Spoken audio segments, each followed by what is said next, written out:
Hello everyone, જય શ્રી કૃષ્ણ. કેમ છો બધા? આજના મારા નવા બ્લોગમાં તમારા બધાનું સ્વાગત છે. અને અત્યારે ચાલે છે શ્રાવણ મહિનો. તો આપણે શ્રાવણ મહિનામાં તો ઉપવાસ ને વ્રત ને એવું બધું શ્રાવણ મહિનામાં જ આવે.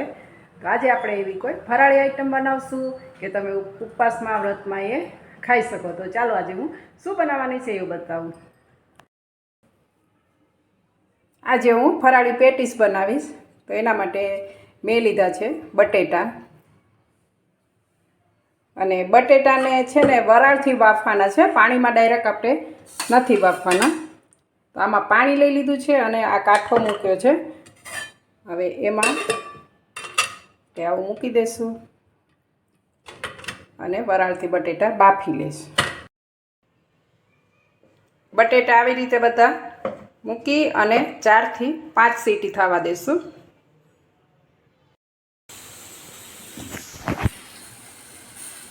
બટેટા બાફા મૂકી દીધા છે અને અહીંયા આપણે સિંગ શેકી લઈશું. સિંગ શેકીને એના ફોતરા કાઢી નાખવાના છે. સિંગ અને નારિયેળનું માપ આપણે સરખું લેવાનું છે. તમે જે વાટકીથી સિંગદાણા લેશો એ જ વાટકી ભરીને તમારે નારિયેળ એમાં નાખવાનું છે. સૂકું કોપરું. તો સિંગદાણા પહેલાં શેકી અને એના ફોતરા કાઢી નાખો. સૂકું નારિયેળ આપણે કોપરું લીધું છે. સિંગ શેકાય છે ત્યાં સુધી દાણા મરચાંને એવું સમારી લો.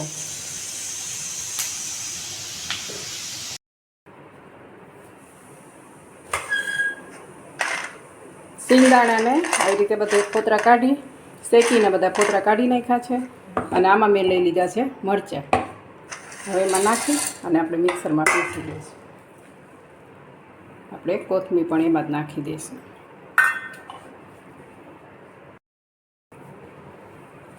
સિંગદાણા ને મરચાં ને ધાણા ને સરસ એવું આવું પીસી લીધું છે. એને આપણે આમાં કાઢી લઈએ.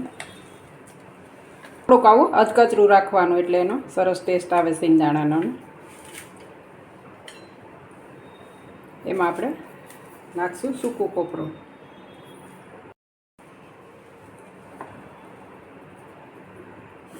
પછી એમાં વરિયાળી અને તલ નાખશું. આ છે કાજુ અને કિસમિસ પણ એડ કરી દઈશું. મીઠું નાખશું ટેસ્ટ પ્રમાણે. અને દળેલી ખાંડ નાખશું થોડી, એટલે ખાટું મીઠું ને સરસ ટેસ્ટ આવે. અને ઉપરથી નાખશું લીંબુ.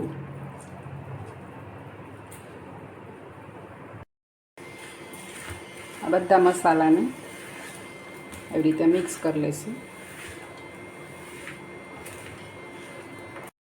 મસાલો બધો મિક્સ કરી લીધો છે.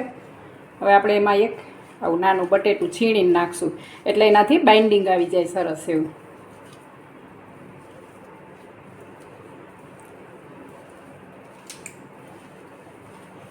બાઇન્ડિંગ માટે એક બટેટું નાનું નાખવાનું, નહીંતર તો એ મસાલો બધો છૂટો છૂટો પડી જાય.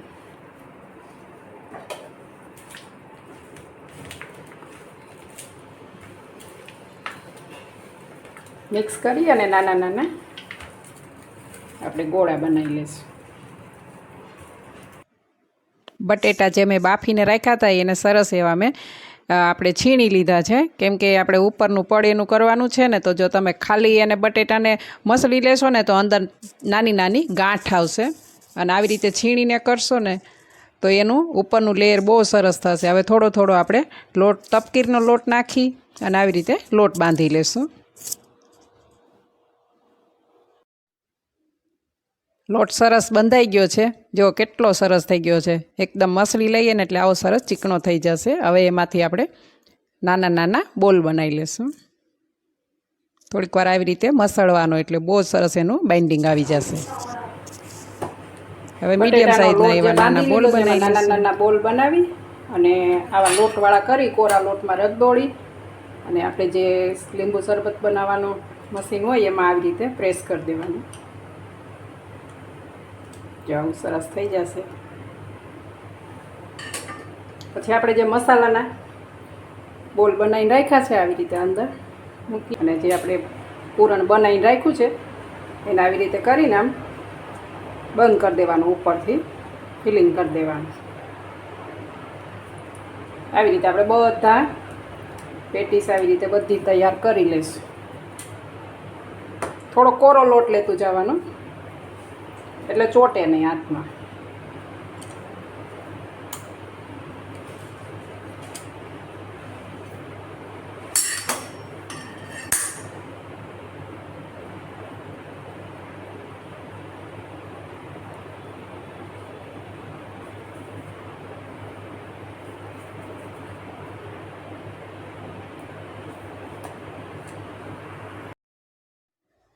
પેટીસ આપણી સરસ એવી તળાઈ ગઈ છે. આવી ગોલ્ડન બ્રાઉન થવા દેવાની. એટલી સરસ ક્રિસ્પી ક્રિસ્પી થઈ છે. જો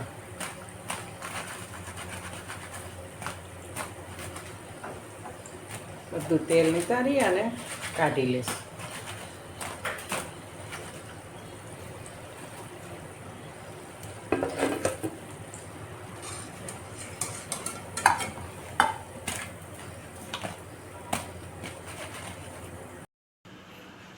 પેટીસ બધી બની ગઈ છે અને જો સરસ કેટલી મસ્ત લાગે છે. જોતાં જ ખાવાનું મન થઈ જાય ને.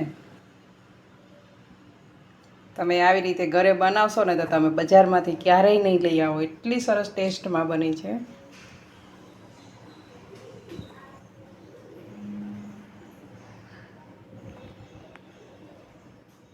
અને સાથે બનાવી છે મેં ખજૂરની ચટણી, તો પછી વાત જ શું પૂછવાની હોય.